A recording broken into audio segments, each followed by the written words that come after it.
Happy Australia Day, Steve, and congratulations to all those Queenslanders who received Australia Day honours today. I read your first speech to the Senate, and at the very end of that speech, you quoted a Banjo Paterson poem. Can you remember what you said to the Senate? I can, and it really reflects my belief in Australia that we have our First Nations people, we have people who've been here for generations, and then we've got people who've come from all over the world. And I'm presiding at 4 citizenship ceremonies today, and I'll make some new Australian citizens today. But the point is that wherever we've come from, we're all Australians now, and we must unite as Australians together.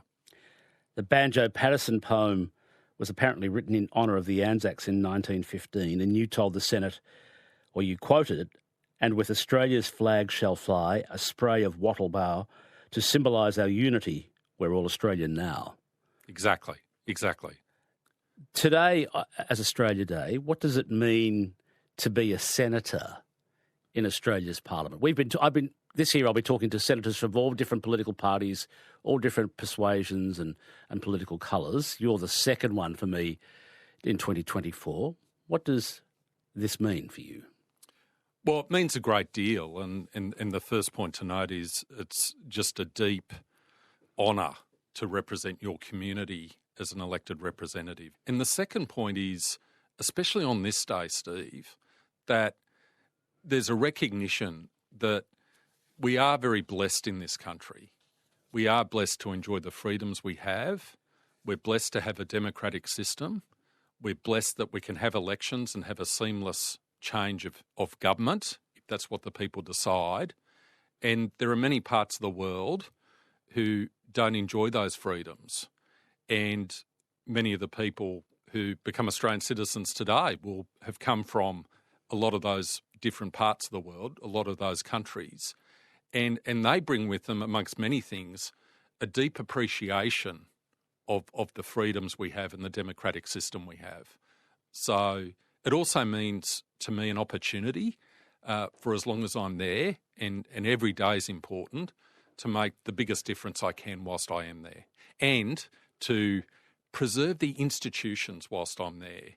So I only have the opportunity to serve in the Senate for a particular period of time, but it is so important that I do whatever I can to make sure that I'm maintaining the integrity of the institutions whilst I'm there. Last week I spoke with Labor Senator Murray Watt about one or two of the things that he was passionate about or were important to him. I see that you're particularly passionate or interested in Papua New Guinea and the closeness that particularly far north Queensland has with Papua New Guinea, Cairns, PNG. I think you described it as the southern port of Port Moresby in your speech. Correct. Absolutely. What interests you about PNG? Well, I actually lived and worked in Papua New Guinea between 1999 and 2001. So I'm a lawyer by profession. I sat the PNG law exams and practiced law there. And PNG is our closest neighbour. It's a wonderful country with such a deep history, and it's so important. It's in Australia's best interest, it's in the Pacific's best interest that Papua New Guinea is successful as a country. And it concerns me that Australians, especially young Australians, don't know enough about Papua New Guinea. And the first question I ask people, Steve, is how many people do you think live in Papua New Guinea? And I'll get answers ranging from 500,000, usually not much higher than that, bit higher than that. But, there's 10 million people living in Papua New Guinea, and it's at its closest point, it's only a few kilometres away from Australia. So there's a great deal of travel between Cape York and PNG, isn't there? Very high level of travel. Oh, absolutely. And some of the islands in the Torres Strait, you can see Papua New Guinea from some of those islands. And as I said in the speech, Cairns is known as Little Moresby because there are so many Papua New Guineans in Cairns. And the other thing about Papua New Guinea is I don't think Australians appreciate how close Papua New Guineans feel to Australia. There's a real bond there. And it's probably one of the world's great examples of enduring affection between a country who was not a coloniser but a protector of Papua New Guinea, and being close together through that country's journey to independence in 1975 and on. So I'm passionate about our relationship with all of our Pacific family, and I do a lot of work with all the different Pacific communities, diasporas in Queensland. This is ABC Radio Brisbane and Queensland.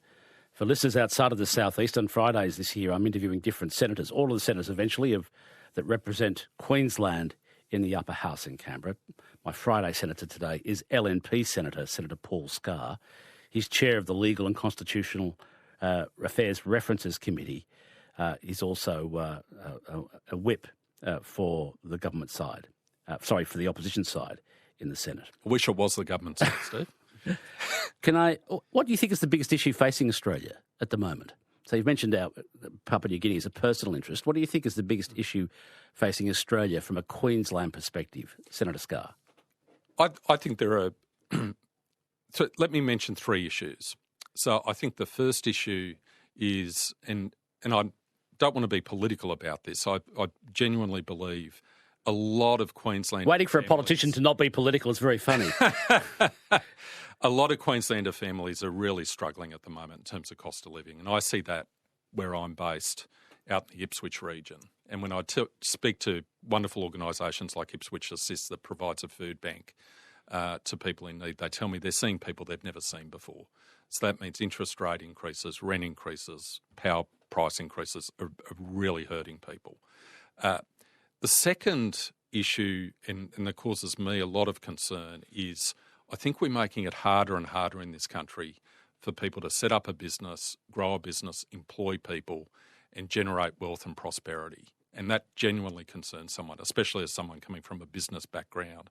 And I know that there'll be decisions made as to whether or not to invest capital in Queensland or to invest it, say, in Papua New Guinea, right? And these are decisions which are made every day. And the third issue, Steve, and I want to open my heart a bit to your listeners in this regard. I'm really concerned about what I'm seeing,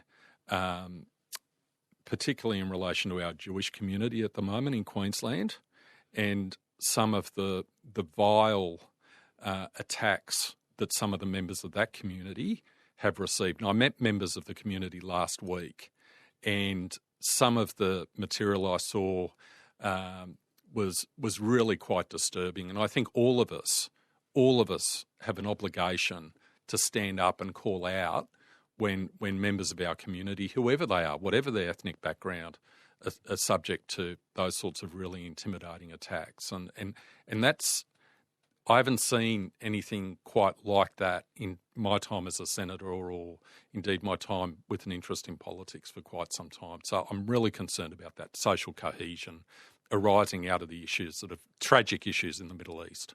It's Australia Day. This is ABC Radio Brisbane and ABC Radio Queensland. My guest is Queensland Senator Paul Scar. So that's the political. Let me go to the personal. What book are you currently reading, Senator Scar? What book? Well, usually I'm reading more than one book, Steve. So I'm one of those people who, and everyone I'm sure can identify themselves, who on their bedside table has a tower of books that are wobbling over and whatever. But one I can mention that's literally on my bedside table at the moment is a biography on Thomas Cromwell, who of course was King Henry VIII's Lord Chancellor. And, politics has always been tough, but in King Henry VIII's time, it could quite often be deadly. Are you listening to podcasts at all? Do you get a chance to listen to podcasts? No, I don't. Typically, I haven't gotten into podcasts. But why not? Everyone else has. No, everyone. Well, I'm a bit old school, I guess, but I'm always listening to the radio when I'm driving to work. And I think one of the things I've discovered is YouTube.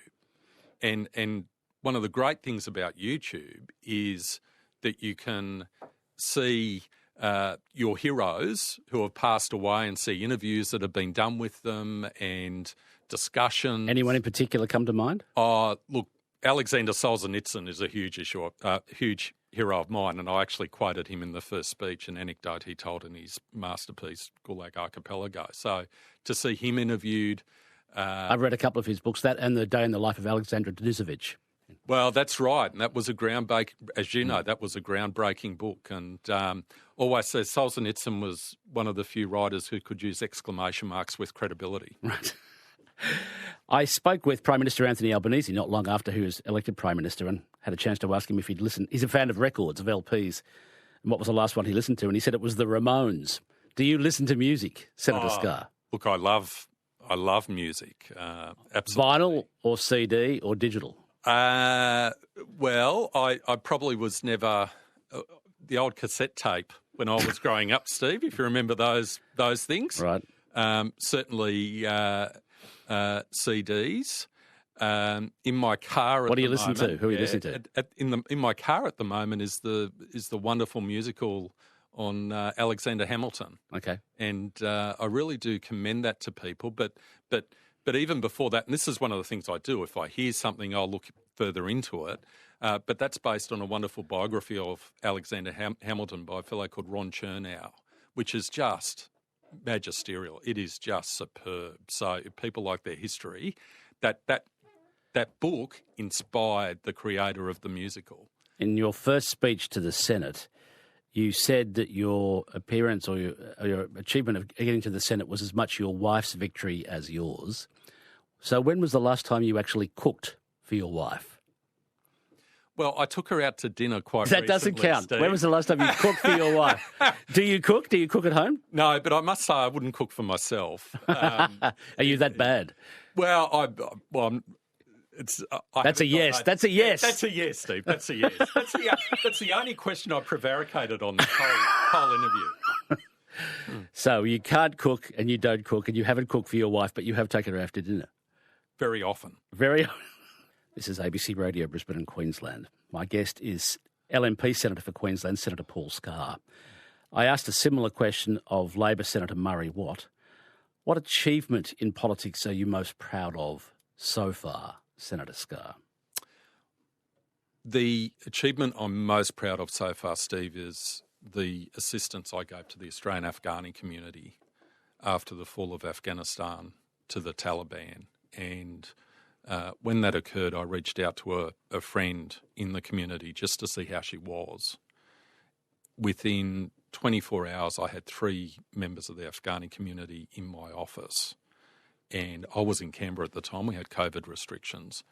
And we worked 24/7 to get as many Afghanis with a connection with Australia who were in danger of persecution, were being persecuted, onto those airlifts, which we saw, and then even subsequently. This is when American forces were leaving Kabul. Correct. And there were last-minute flights out of there. Correct. So you got some Afghani people who were under persecution on one of those flights. Well, and I assisted in getting Afghanis out. Okay. But, the Australian Defence personnel, Foreign Affairs, Home Affairs, all did an amazing job. So it was a team effort. But when I look back on that, I actually said to my wife, and we're still doing work trying to get people to Australia. And in fact, even today, out of Afghanistan? Well, out of Pakistan. Out of Pakistan. A lot of Afghanis managed to get across the border into Pakistan, and Pakistan has been putting pressure on people to leave Pakistan.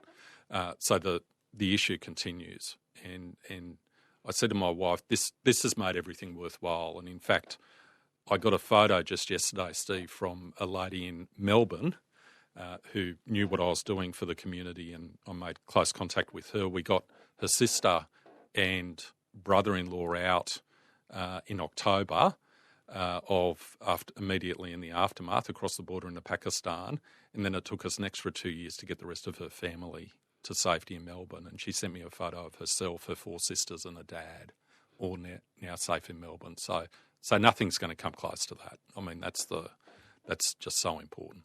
I'll let you get to your Australia Day ceremonies. Thanks for coming in. Thanks, Steve.